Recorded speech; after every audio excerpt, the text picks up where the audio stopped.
I have been a fan of the Darksiders series for years, through the highs and the lows, and I'm happy to report that Darksiders is back with a fresh new spin on the series, and it's a fantastic new direction. With this latest iteration of the franchise, Darksiders has changed quite a bit in 2020, but thankfully, the series has not lost none of its soul.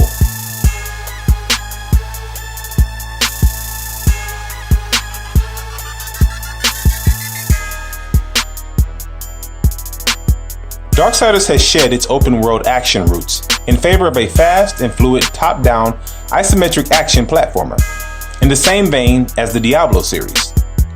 At its very core, Darksiders Genesis is the same hack and slash we know and love, just somewhat better in many areas. Unlike previous games in the series where players were tasked with playing as only one of the famed horsemen, for Darksiders Genesis, the gameplay is split between the sword-wielding War and the new addition, his gun-wielding brother, Strife, the final of the legendary horsemen. Both characters have unique skills and gear that help you puzzle solve and slaughter your way through hell. In single-player mode, switching between characters is seamless. This is also the case while playing with friends in online cooperative mode, including split-screen co-op, allowing you and a friend the option of experiencing both the horsemen and their unique playstyle. If you are a veteran of the series, War, the hulking and powerful horseman, plays and feels just as before, with his frontline tank dexterity and high health pool.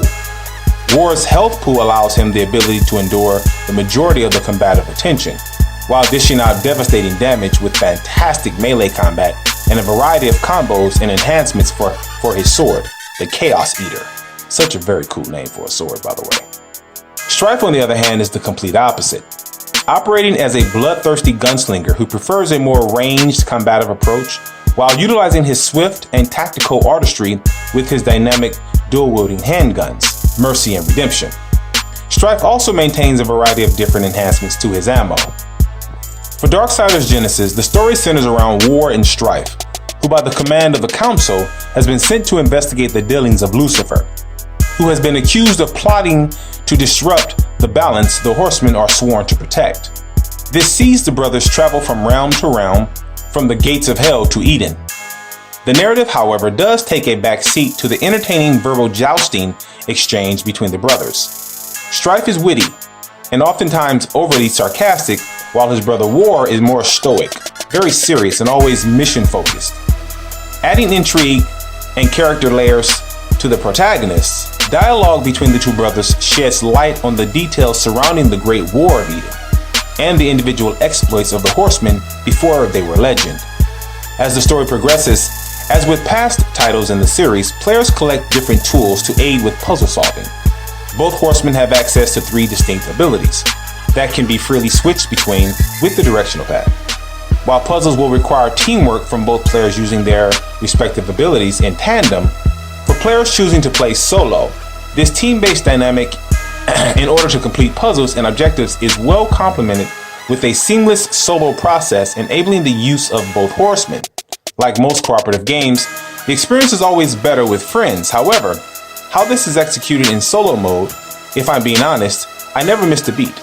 The game is a blast either way, however. As a side note, I must also admit that playing cooperatively does lend well to figuring out how to traverse the game's diverse and complex environments. This becomes especially helpful if you aim to locate and acquire all of the valuable items scattered throughout the maps. What is new for Darksiders this time around is the introduction of the coveted Creature Core system that replaces the traditional power gain by leveling up players with skill points.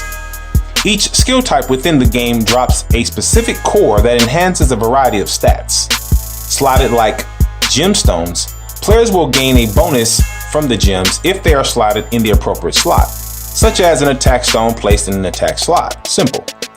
Yet due to how you may want to customize your skill slots and overall power, sometimes changing up could also grant other unique advantages.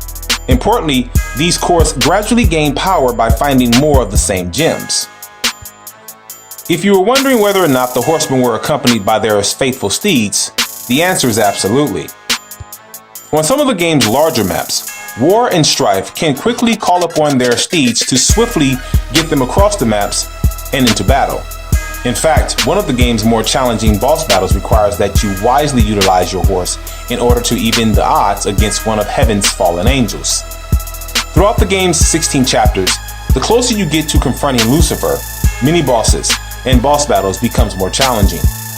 This sort of forces you to seek out the acquisition of more souls and gems in an effort to increase your formidability.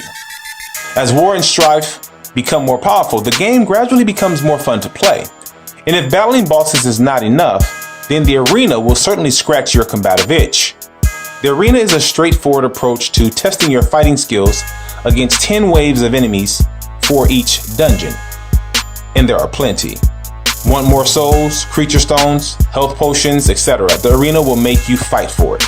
For all of the game's great highs, there are unfortunately some lows. For starters, Darksiders Genesis, when playing in split-screen co-op, the camera is an absolute nightmare, as the foreground gets in the way and blocks your line of sight, and this never gets better regardless of the map. Thankfully, this is not an issue while playing online cooperatively. In addition, the map UI could also use some more attention or a complete overhaul. For some reason, developer Airship Syndicate thought it would be a good idea to offer a highlighted map reference point system, instead of offering a more real-time designation that would actually reveal your character's location on the map. Far from being impossible to navigate, players are now made to memorize the terrain and kind of guess their proximity, which can lead to frustration. Lastly, with much of the game's interesting dialogue taking place in the Void, with the famed series characters such as Samael and Volgrim, players are made to suffer through an obnoxious echo that completely drowns out the sound of the game's amazing voice acting. Thankfully, the subtitles are on display. While Darksiders Genesis may lack the polish and spectacle of previous titles in the series, make no mistake, this is a true Darksiders experience. The game perfectly strikes a balance between combat, puzzle solving, and exploration that we've come to love from the series. Aside from the few shortcomings, Darksiders Genesis has positioned itself as arguably the best way to fully capture the franchise's best attributes. I highly recommend this game to players who enjoy hack and slash games, with the side of platforming for good measure. If you are a fan of isometric games, Darksiders Genesis is a must-play experience. If this game does anything, it proves that Darksiders is a franchise that can venture into a different genre and still excel. And there you have it.